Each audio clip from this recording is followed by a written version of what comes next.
Olá, eu sou o Braulio do Critibra, e adaptar videogame para o cinema nunca foi só sobre contar a mesma história em outra mídia, mas sobre traduzir uma experiência que depende do jogador em algo que precisa funcionar sem ele.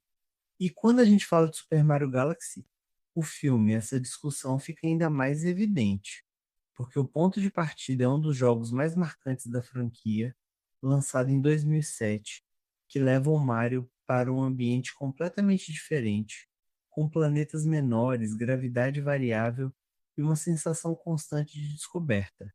Mas tem um detalhe que muda tudo. No jogo, quem controla o ritmo é você. Você explora, testa, erra, volta e absorve aquele universo no seu tempo. Existe uma relação direta entre jogador e espaço, quase como se cada fase fosse uma pequena experiência única. No filme, isso não existe. E é aí que começa a principal mudança da adaptação. Super Mario Galaxy. O filme não tenta reproduzir essa experiência de forma literal.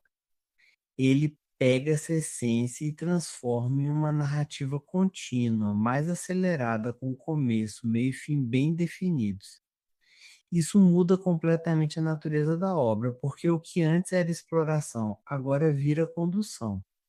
E quando o espectador deixa de participar ativamente, o filme precisa compensar isso com ritmo, estímulo visual e encadeamento constante de eventos. E aqui entra um ponto importante. Essa decisão não é só criativa, ela é estratégica. O filme precisa funcionar tanto para quem já conhece o universo quanto para quem está chegando agora. Para isso, ele abre mão de uma fidelidade mais rígida ao jogo e aposta em algo mais amplo, com mais personagens, mais referências e uma sensação maior de espetáculo.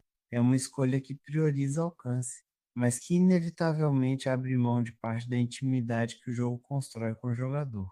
Com isso, o filme deixa de ser apenas uma adaptação de um jogo específico e passa a funcionar como uma celebração da franquia como um todo. Mas isso também levanta uma dúvida.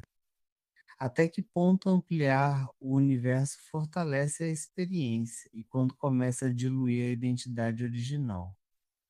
Porque quanto mais elementos você coloca em cena, maior o risco de perder foco. É aqui que entram os easter eggs, que são centrais para o funcionamento do filme. Eles não aparecem só como referência solta, mas como parte da linguagem. Personagens como Rosalina, Lumos e Yoshi ajudam a conectar o filme com a mitologia dos jogos, enquanto elementos como Sling Star e as Star Beats criam uma ponte direta com a experiência original. Mais do que reconhecimento, o filme tenta traduzir a sensação, a ideia de explorar mundos flutuantes, lidar com diferentes gravidades e estar sempre em um ambiente novo aparece na construção visual e no ritmo das cenas. Em vários momentos, o enquadramento e o movimento da câmera parecem tentar simular essa sensação de deslocamento constante, quase como se o espectador estivesse sendo levado de um planeta para outro sem tempo para respirar. Ao mesmo tempo, o filme amplia esse repertório ao buscar referências em outros títulos da franquia, como Super Mario Odyssey, Mario Kart, Mario Party, Paper Mario e Super Mario Wonder. Com isso, ele deixa de ser uma adaptação isolada e passa a funcionar como uma vitrine do universo Mario. Isso reforça uma estratégia clara. Em vez de contar uma história fechada, o filme quer mostrar que existe um mundo maior, interligado, cheio de possibilidades. E isso é interessante, mas também levanta uma questão. Quando tudo vira referência, o que realmente se destaca? O risco aqui é que o filme passe a depender mais do reconhecimento do público do que da própria construção narrativa. O filme encontra uma resposta nos detalhes. Pequenos elementos de cenário, sons, objetos e transições criam uma sensação constante de familiaridade. É o tipo de construção que faz o fã reconhecer algo mesmo sem identificar exatamente de onde veio, criando uma segunda camada de experiência para quem já conhece a franquia. E essa camada extra é importante, porque aumenta o valor de revisitar o filme. Mas talvez o ponto mais importante do filme esteja além da adaptação em si. Está no que o Mario representa hoje. Porque ele já não é só um personagem de videogame, ele é um ícone cultural. Ao longo de 4 décadas, Mario saiu do controle na mão do jogador e passou a ocupar um espaço fixo no imaginário coletivo. E isso explica porque o filme não tenta reinventar tanto. Ele está celebrando 40 anos de uma marca que já é reconhecida por diferentes gerações. Mais do que contar uma nova história, o filme funciona como um reforço dessa presença cultural. A força do Mario sempre esteve na simplicidade, no carisma e na identidade visual muito clara.